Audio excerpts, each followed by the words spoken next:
ছাত্র থেকে এক লাফে অন্তর্বর্তী সরকারের প্রভাবশালী উপদেষ্টা বনে যান আসিফ মাহমুদ সজীব ভুঁইয়া।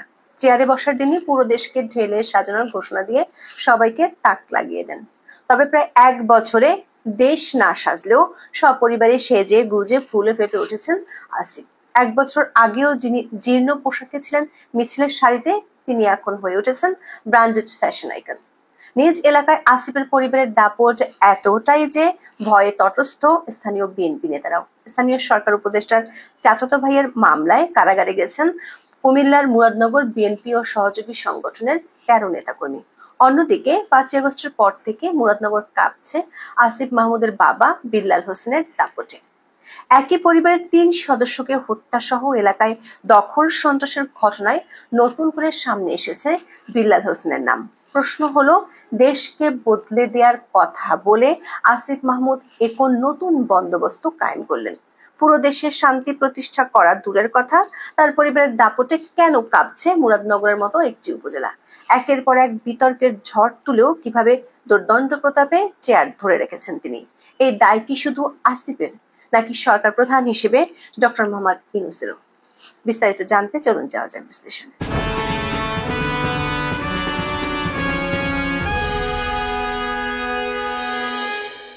যুব ক্রীড়া উপদেষ্টা হিসেবে নিয়োগ পাওয়ার পর 2024 সালের 11 আগস্ট সচিবালয়ের প্রথম অফিস করেন আসিফ মাহমুদ। চেয়ারে বসে বড় গলায় তিনি সাংবাদিকদের বলেছিলেন, পুরো দেশকে ঢেলে সাজাতে চান। দাবি করেছিলেন, অন্তর্বর্তীকালীন সরকার অধীনে এমন একটি সিস্টেম তৈরি করে দিতে চান যাতে যে ব্যক্তি আসুক সে সিস্টেম ফলো করবেন। তাতে আর কখনোই দুর্নীতি, অনিয়ম এসব ফিরিয়ে আসবে না। দর্শক, 16 আগস্ট শ্রম ও কর্মসংস্থান মন্ত্রণালয়ের উপদেষ্টার দায়িত্ব পান আসিফ মাহমুদ। ওই মন্ত্রণালয় তার হাতে ছিল 10 নভেম্বর পর্যন্ত। দায়িত্ব পুনর্বণ্টনের পর 10 নভেম্বর তিনি হয়ে যান স্থানীয় সরকার, পল্লী উন্নয়ন ও সমবায় মন্ত্রণালয়ের উপদেষ্টা। একই সঙ্গে আছেন যুব ও ক্রীড়া উপদেষ্টার দায়িত্বেও। ছাত্র থেকে রাতারাতি সরকার উপদেষ্টা বনে যাওয়া আসিফ মাহমুদের প্রভাব ও দূরত্ব বাড়তে সময় লাগেনি। কেবল তিনি নন, পরিবারের সদস্যদের বিরুদ্ধেও নিয়মিত বিরতিতে আসছে গুরুতর বহু অভিযোগ। তার বাবার দাপটে ত্রাসের রাজত্ব কায়েম হয়েছে কুমিল্লার মুরাদনগরে। ক্ষমতার চেয়ারে বসার প্রথম দিন দুর্নীতির সিস্টেম বদলে দেওয়ার ঘোষণা দেয়া আসিফের হেলিকপ্টারে চড়ে কম্বল বিতরণের বিলাস ব্যাপক সমালোচনার জন্ম দেয় 4 মাসের মধ্যে। রাতারাতি তিনি পরিচিতি পান হেলিকপ্টার উপদেষ্টা হিসেবে। ডিসেম্বর উত্তরবঙ্গে 200 টাকা দামের কম্বল বিতরণের নামে মাত্র 6 দিনে 28 বার হেলিকপ্টারে চড়ার রেকর্ড করেন তিনি। সরকারের পক্ষ থেকে সে সময় অবশ্য ব্যাখ্যা দিয়ে বলা হয়, উপদেষ্টা মহোদয় কম সময়ের মধ্যে সর্বোচ্চ পরিমাণ উপজেলায় জনসাধারণের কথা শুনতে চেয়েছেন, তাই তার জন্য এমন হেলিকপ্টার বিলাসের আয়োজন করতে হয়েছিল। দর্শক, হেলিকপ্টার বিলাস নিয়ে সারা দেশে সমালোচনার ঝড় ওঠার ঠিক একদিন আগেই দুর্নীতির বিরুদ্ধে জিহাদের ডাক দিয়েছিলেন আসিফ। দিনাজপুরে 25 ডিসেম্বর এক সমাবেশে তিনি সবাইকে আল্লাহর ওয়াস্তে দুর্নীতি, চাঁদাবাজি ও দখলদারিত্ব থেকে দূরে থাকার আহ্বান জানিয়েছিলেন। অথচ তার মন্ত্রণালয় ঘিরেই দুর্নীতির অভিযোগ সবচেয়ে বেশি। বিভিন্ন সময় হাক ডাক দিয়ে নাটক সাজানো আসিফ মাহমুদ নিজের জালে ফেসে যান গত এপ্রিলে। ঘুষ, দুর্নীতি ও অনিয়ম সম্পর্কিত অভিযোগ ও পরামর্শ দেওয়ার আহ্বান জানিয়ে তিনি নাগরিকদের ইমেল পাঠানোর অনুরোধ জানিয়েছিলেন। এরপর 11 এপ্রিল পর্যন্ত মোট 909টি ইমেল পান আসিফ। এর মধ্যে বেশিরভাগ ইমেলে অভিযোগ আসে স্থানীয় সরকার মন্ত্রণালয়ের বিরুদ্ধে, যে মন্ত্রণালয়ের দায়িত্বে আছেন আসিফ মাহমুদ সজীব ভুঁইয়া। দর্শক, শুধু ইমেলে অভিযোগ নয়, গত এক বছরে আসিফের কথা ও কাজের মধ্যে ফারাকের বহু ঘটনা দেখা গেছে। গত বছরের 17 নভেম্বর প্রকল্প বাস্তবায়নের ক্ষেত্রে সব ধরনের দুর্নীতি ও স্বজনপ্রীতি বন্ধ করতে কর্মকর্তাদের নির্দেশ দেন স্থানীয় সরকার উপদেষ্টা। এর 5 মাস পরেই খবর বের হয়, কুমিল্লা এলজিইডির ঠিকাদারি লাইসেন্স নিয়েছেন আসিফের বাবা বিল্লাল হোসেন।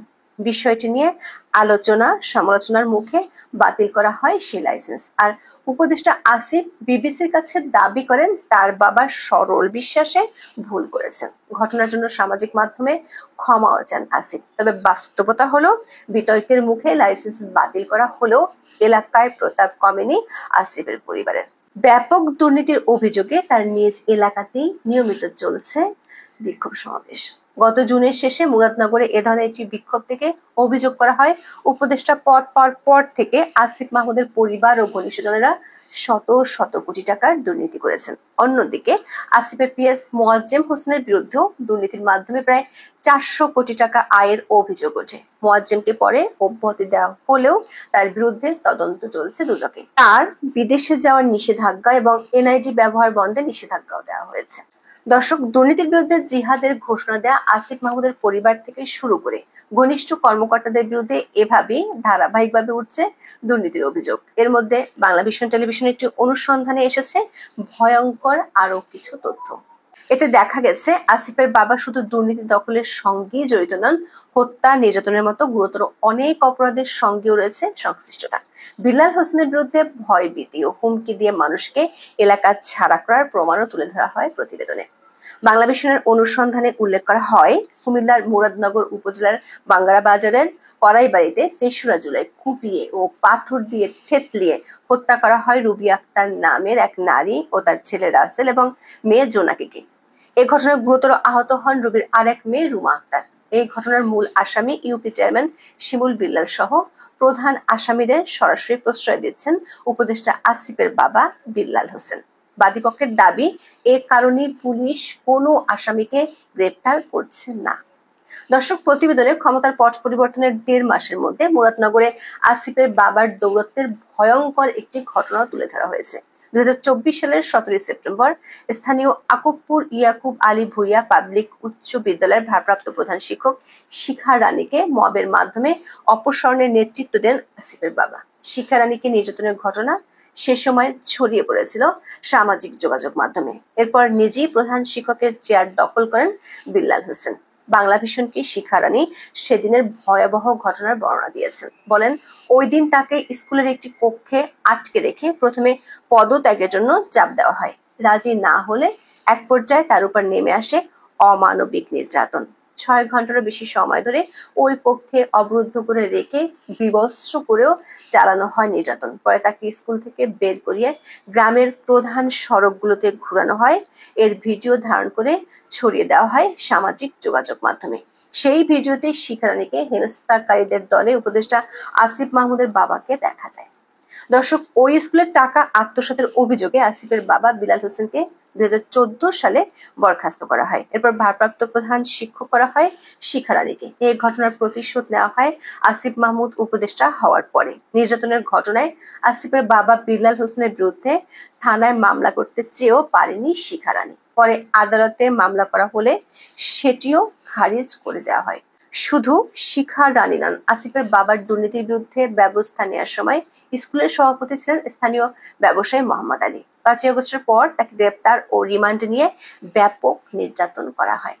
মোহাম্মদ আলী জানান, বিল্লাল হোসেন প্রধান শিক্ষক থাকার সময় সহকারী প্রধান শিক্ষক এবং তার সই জাল করে 5,25,000 টাকা আত্মসাৎ করেন। তদন্তে এর প্রমাণ পাওয়ার পর মাউসি তাকে বরখাস্ত করে। তবে 5 আগস্টের পর সেই বিল্লাল হোসেনই দখল করেন প্রধান শিক্ষকের চেয়ার। মোহাম্মদ আলীর অভিযোগ, তাকে চট্টগ্রাম থেকে পুলিশ দিয়ে ধরিয়ে রিমান্ডের নামে চরম নির্যাতন করা হয়। পরে আসিফের বাবার সহযোগী মাসুদের মাধ্যমে 30 লাখ টাকা ক্ষতিপূরণ এবং গ্রামে সামাজিক কোনো কাজে অংশ না নেওয়ার মুচলেকা দিয়ে ছাড়া পান।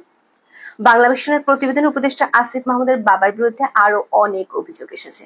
লোকজন দিয়ে তিনি এলাকায় চালাচ্ছেন দখলবাজি। আবার আসিফের এমপি নির্বাচনের পথ সুগম করতে মুরাদনগরে বিএনপির উপর চলছে স্টিম রোলার। মুরাদনগরের 2টি মামলায় 27 জুলাই বিএনপি ও সহযোগী সংগঠনের 13 নেতাকর্মীকে কারাগারে পাঠায় আদালত। এ মামলা 2টি করে পুলিশ ও আসিফ মাহমুদের চাচাতো ভাই। দর্শক, এভাবেই নিজ এলাকায় ডন এবং জাতীয় পর্যায়ে চরম বিতর্কিত চরিত্র হিসেবে 1 বছরে নিজেকে প্রতিষ্ঠিত করেছেন আসিফ মাহমুদ। অদৃশ্য শক্তিতে বলীয়ান এই উপদেষ্টা কোনো কিছুর পরোয়া করতে রাজি নন। এমনকি বিমানবন্দরের মতো স্পর্শকাতর এলাকায় গুলির ম্যাগাজিন নিয়ে ঢোকার পরেও আছেন বহাল তবিয়তে। প্রশ্ন হলো, তার এমন সীমাহীন শক্তির উৎস কি? চরম বিতর্কিত আসিফের দায় কিভাবে এড়াবেন ডক্টর মোহাম্মদ ইউনূস? এখন এই পর্যন্ত। সবাই ভালো থাকুন, সুস্থ থাকুন, নিরাপদে থাকুন। দেখা হবে। আসসালামু আলাইকুম। এবার সরকারের অন্যতম প্রভাবশালী উপদেষ্টা ডক্টর আসিফ নজরুল প্রকারান্তরে আমাদের 71কে, আমাদের মুক্তিযুদ্ধকে খাটো করার ধৃষ্টতা দেখালেন। তারা শেখ হাসিনা বা আওয়ামী লীগকে উদ্দেশ্য করে কথা বলতে গিয়ে বারবার ৭১কে ছোট করছেন। তিনি কি বলেছেন? তিনি বলছেন শেখ হাসিনা ও তার দোসররা যে অপরাধ বাংলাদেশে করেছে 19৭১ সালে পাকিস্তানি সেনাবাহিনীও মনে হয় এত জঘন্য অপরাধ করেনি। কি উদ্দেশ্যে বলছেন, কেন বলছেন, কাদেরকে খুশি করতে তারা এই ধরনের কথা বারবার বলছেন তা আমাদের বুঝতে অসুবিধা হওয়ার কথা নয় নিশ্চয়ই। তারা শেখ হাসিনার বিরুদ্ধে যা ইচ্ছে বলতে পারেন, তার কারণ তারা নিজেরাই এখন ডক্টর মোহাম্মদ ইউনূসের পরিষদ বর্গ এটাই তো একটা অন্যতম রাজনৈতিক দলে পরিণত হয়েছে, সেই জায়গা থেকে তারা বলতে পারেন। কিন্তু কেন শেখ হাসিনা এবং আওয়ামী লীগকে টার্গেট করে বারবার ৭১কে খাটো করা হচ্ছে? ডক্টর আসিফ নজরুল বলছেন মৃতদেহ পুড়িয়ে ফেলা, আহতদের গুলি করে মেরে ফেলা, নিরস্ত্র মানুষকে গুলি করে মারা আপনারা বলতে পারেন 25শে মার্চ কাল রাতে হয়েছে, কিন্তু ওটা তো অন্য দেশের বাহিনী, আমরা তো স্বাধীনতা ঘোষণা করেছি তারপর। পাকিস্তানিরা যে বর্বরোচিত হত্যাকাণ্ড নৃশংসতা ঘটিয়েছে তার আকারটা প্রকারান্তরে ছোট করে দেখানোর একটা চেষ্টা। তিনি বলছেন 19৭১ ও 2024 সালের দুই ঘটনার পার্সপেক্টিভ আলাদা। 19৭১ সালে মৃতদেহ পুড়িয়ে ফেলেছে এরকম কোনো ফুটেজ আমি দেখি নাই। 19৭১ সালে একজন গুলি খেয়েছে, তাকে ধরে নিয়ে যাচ্ছে তার বন্ধু, সেই অবস্থায় তাকে গুলি করেছে, কোনো মুক্তিযোদ্ধার এমন কোনো বর্ণনা আমি পড়ি নাই বা ফুটেজে দেখি নাই। অন্যরকম নৃশংস থাকতে পারে, কিন্তু এরকম নৃশংসতা করেনি, পাকিস্তানিরা করেনি, হানাদার বাহিনী করেনি। কি ভয়ঙ্কর ধৃষ্টতা! ডক্টর আসিফ নজরুলকে নিয়ে কথা বলতে গিয়ে এখন আমাদের ইতিহাসের দিকে ফিরে যেতে হবে। তাকে উদ্দেশ্য করে আমাদের যে ভয়াবহ অভিজ্ঞতাগুলো আমাদের পূর্বপুরুষের, সেগুলো তুলে ধরতে হবে। এত কিছু দরকার নেই। প্রথম প্রশ্ন হচ্ছে যে কিসের সঙ্গে তিনি কি তুলনা করছেন? আবারও সেই ৭১-এর উপরে ২৪কে স্থান দেওয়ার একটা চেষ্টা। কি বলছেন এই ভদ্রলোক? ৭১-এর বর্বরতার সঙ্গে ২৪-এর কথিত বর্বরতা তিনি মিলাচ্ছেন। ২৪-এ অবশ্যই অনেক ধরনের নৃশংসতা ঘটেছে, কারা কতটুকু করেছে সেটুকু বলা হয় না কেন? কেন ৫ই আগস্ট পরে যে হত্যাকাণ্ডগুলো ঘটেছে সেটুকু উল্লেখ করা হয় না? কেন জাতিসংঘের যে হিসেব ১৪০০ মানুষ সেটিকে শুধুমাত্র ৫ই আগস্টের আগে অভ্যুত্থানের হত্যাকাণ্ড বলে চালিয়ে দেওয়া হয়? সব বাদ দিলাম, এগুলো পুরো কথা। তিনি যে ৭১-এর ভয়াবহতা ২৪-এর এই নৃশংসতা কিংবা হত্যাযজ্ঞের সঙ্গে মিলাচ্ছেন, আমরা তাকে জ্ঞান পাপী বলবো না কি বলবো? তার পড়াশোনার সীমাবদ্ধতা নিয়ে তো আমাদের এখন প্রশ্ন যাচ্ছে। তেমন কিছু না। আমাদের মুক্তিযুদ্ধের উপরে ইতিহাস ভিত্তিক যে বইগুলো রচিত হয়েছে, ২-৪টে বই পড়লে তো এনাফ, আর কিছু লাগে না। ডক্টর নীলিমা ইব্রাহিমের আমি বীরাঙ্গনা বলছি, এই বইটা যে কেউ পড়ে দেখতে পারেন। কয়েকজন নারী ধর্ষিতা হওয়ার যে ঘটনাগুলো বর্ণিত হয়েছে বইতে, যে কটা কেস স্টাডি করেছেন নীলিমা ইব্রাহিম, তার ইচ্ছে ছিল আমি বীরাঙ্গনা বলছি বইটার ২য় খণ্ড লেখার, কিন্তু এই বইয়ের মুখবন্ধে তিনি বলছেন যে আমি এই ঘটনাগুলো স্টাডি করতে গিয়ে, ধর্ষিতা নারীদের তাদের ইন্টারভিউ করতে গিয়ে আমি নিজেই মেন্টালি ডিসঅর্ডার্ড হয়ে পড়ি, মানসিকভাবে বিকারগ্রস্ত হয়ে পড়ি। আমি এতটাই অসুস্থ হয়ে পড়ি যে আমি 2য় খণ্ডে হাত দেওয়ার আর সাহস পাইনি। একটা বিদেশি বইয়ের কথা বলি, বিদেশি রাইটারের, হ্যাঁ, against our will, men, women and rape, Susan Brownmiller. এই বইটা নিউ ইয়র্ক স্টেট লাইব্রেরি গত শতাব্দীর সেরা 10টি বইয়ের মধ্যে একটি বই হিসেবে নির্বাচিত করে, এবং এর মধ্যে বাংলাদেশের মুক্তিযুদ্ধে 4 লক্ষ নারী যে ধর্ষিতা হয়েছেন তাদের যে রোমহর্ষক কাহিনী এই বইতে উঠে এসেছে। একটা উদাহরণ দিই, যে সেখানে একজন নারী এক রাতে ৮১ বার ধর্ষণের শিকার হয়েছে, এমন তথ্য রয়েছে। কি বলছেন ডক্টর আসিফ নজরুল? ৭১ নৃশংসতার সাথে আপনি ২৪ নৃশংসতা মিলাচ্ছেন। রশিদ হায়দারের স্মৃতি ১৯৭১, বেশ কয়েক খণ্ডের বই, এইটা একটু পড়েন না। এগুলা আপনি ৭১ বর্বরতা সম্বন্ধে কতটুকু জানেন? আমরা তো জানতে পেরেছি ইতিহাস থেকে। তিনি বড় বড় বয়ান দেন। আরেকটি বই, স্যামুয়েল টটেন এবং উইলিয়াম এসপারসন্স, তাদের লেখা century of genocide,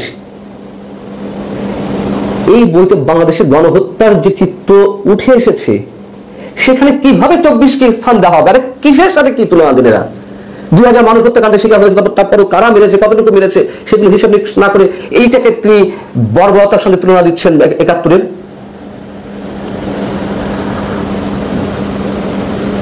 doctor Asif Nazrul নিশ্চয়ই শেখ হাসিনা সরকারের সময় বা অভ্যুত্থানের সময় 18 জন পুলিশকে হত্যা করে সিরাজগঞ্জে গাছের সঙ্গে ঝুলিয়ে রাখার উদাহরণটি আমাদের সামনে নিয়ে আসবেন, এবং সেই উদাহরণ যদি নিয়ে আসেন, এই 18 জন পুলিশ সদস্যকে কারা হত্যা করেছিল? এখন তো ওপেন শিবির এবং বিএনপি নেতা কর্মীরা তারা প্রতিযোগিতা চালাচ্ছে কৃতিত্ব নেওয়ার জন্য। এ তো একটি অঞ্চলে একটি ঘটনা, একটি রাতের একটি ঘটনার এক্সাম্পল দিলাম। এর বাইরে যে অসংখ্য পুলিশ হত্যাকাণ্ড ঘটনা হয়েছে, কারা স্নাইপার রাইফেল ব্যবহার করেছে? পুলিশকে হত্যা করে যে শহর অঞ্চলে ইলেকট্রিক খাম্বার সাথে ঝুলিয়ে রাখা হয়েছে, এবং নিজ দেশের মানুষকে পাথর দিয়ে বর্বরোচিত হত্যাকাণ্ডের কাহিনী নিশ্চয়ই শেখ হাসিনা সরকারের সময় ঘটেনি। বাবা মায়ের সামনে গ্যাংরেপ করা, যেমন বাগেরহাটের ছবির আলী বিশ্বাস কিংবা সিরাজগঞ্জের পূর্ণিমা শীলদের 2001 সালের পরে যেভাবে বর্বরোচিত ভাবে বাবা মাকে বেঁধে রেখে তাদের সামনে তাদেরকে সারা রাত গ্যাংরেপ করা হলো, এই দৃষ্টান্ত কখনকার? আমরা এদের মুখ থেকে মুক্তিযুদ্ধের বয়ান শুনি, মুক্তিযুদ্ধের ইতিহাস শুনতে হয়। যখন মুক্তিযুদ্ধের সব স্মৃতিচিহ্ন 5 আগস্টের পর একে একে ধ্বংস করে দেওয়া হচ্ছে, তখন নির্লজ্জের মতন চেয়ে চেয়ে দেখেন। যখন মুক্তিযুদ্ধ থেকে শুরু করে শহীদ বুদ্ধিজীবী, সাহিত্যিক এবং বিজ্ঞানীদের নামে বিভিন্ন স্থাপনার নাম পরিবর্তন করা হয়, তখন ডক্টর আসিফ নজরুল আপনাদের মুখে মুক্তিযুদ্ধ নিয়ে একটি টু শব্দটি উচ্চারণ করা হয় না। যখন শুধুমাত্র হিন্দু ধর্মের হওয়ার কারণে আচার্য প্রফুল্ল চন্দ্র রায়, আচার্য পিসি রায় কিংবা জীবনানন্দ দাশের মতন মানুষদের, মহৎ ব্যক্তিদের নামে স্মৃতিফলক কিংবা বিশ্ববিদ্যালয়ের হলের নাম পরিবর্তন করা হয়, তখন তারা কুলুপ এঁটে থাকে মুখে। যখন মুক্তিযুদ্ধের অন্যতম সূতিকাগার 32 নম্বরকে দিনের পর দিন কয়েকদিনের পালাক্রমে বুলডোজার দিয়ে মাটির সাথে মিশিয়ে দেওয়া হয়, তখন এই মানুষগুলোর মুখে 71-এর ইতিহাসের কথা শুনতে ঠিক জ্ঞানপাপী মতোই শোনায় আমাদের কাছে। একজন বীর বিক্রম রয়েছেন আমাদের এই অন্তর্বর্তী সরকারের মুক্তিযুদ্ধ বিষয়ক উপদেষ্টা পদে, ভাবতে অবাক লাগে। আর একজন উপদেষ্টা রয়েছেন 11 বছর বয়সে কি তুমুল সাহসের সঙ্গে রণাঙ্গনে মুক্তিযোদ্ধাদের গান শুনিয়ে তাদের তেজদীপ্ত করেছেন, শারমিন মুর্শিদ। এদের কথা ভাবতে আমাদের অবাক লাগে, তার কারণ একটা পদবীর জন্য এরা সবকিছু মুখ বুঝে সহ্য করতে রাজি আছেন। যুদ্ধাপরাধ ট্রাইব্যুনালে অভিযুক্ত যুদ্ধাপরাধীদের যিনি মূল আসামি অ্যাডভোকেট তাজুল ইসলাম, তাকে করা হয় রাষ্ট্রপক্ষের চিফ প্রসিকিউটর। ইনারা আবার শোনান মুক্তিযুদ্ধের ইতিহাস। তাদের কণ্ঠে তো মুক্তিযুদ্ধের ইতিহাস বিকৃত হবেই, তো অস্বাভাবিক কিছু নয়। মূল বিষয় হচ্ছে দুটো, একটা হচ্ছে 71-এর সবকিছু পাল্টে দেওয়া, 71-কে 24-এর নিচে স্থান দেওয়া, এবং তার একটা সূক্ষ্ম ডিজাইন থেকে বা তার ধারাবাহিকতায় আওয়ামী লীগের নেতৃত্বে যে মুক্তিযুদ্ধ সংঘটিত হয়েছিল, অবশ্যই নানান মত দর্শনের মানুষ সেখানে একসাথে হয়েছিল, কিন্তু নেতৃত্ব তো আওয়ামী লীগ ছিল। যাতে আওয়ামী লীগের নেতৃত্বে মুক্তিযুদ্ধ হয়েছে এই কথা ভবিষ্যতে বা এই মুহূর্তে মানুষ উচ্চারণ করতে দ্বিধাবোধ করে, সেই ধরনের একটা পোর্ট্রেট করার চেষ্টা, শেখ হাসিনা কিংবা আওয়ামী লীগকে কতটা ঘৃণিত ভাবে উপস্থাপন করা যায় যে এদের দ্বারা মুক্তিযুদ্ধ নেতৃত্ব দেওয়া সম্ভব না, সেটি প্রতিষ্ঠিত করার চেষ্টা।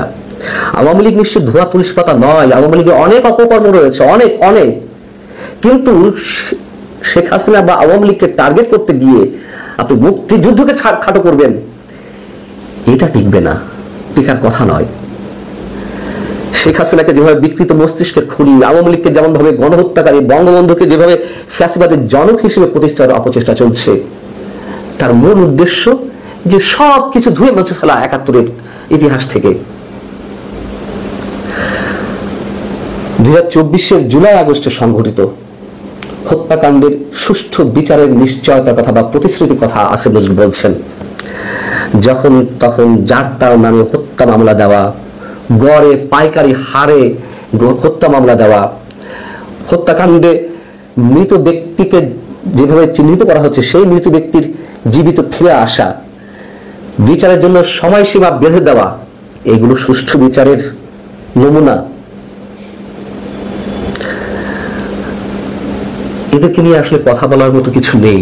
মাঝে মাঝে মনে হয় সময় নষ্ট হওয়া, কিন্তু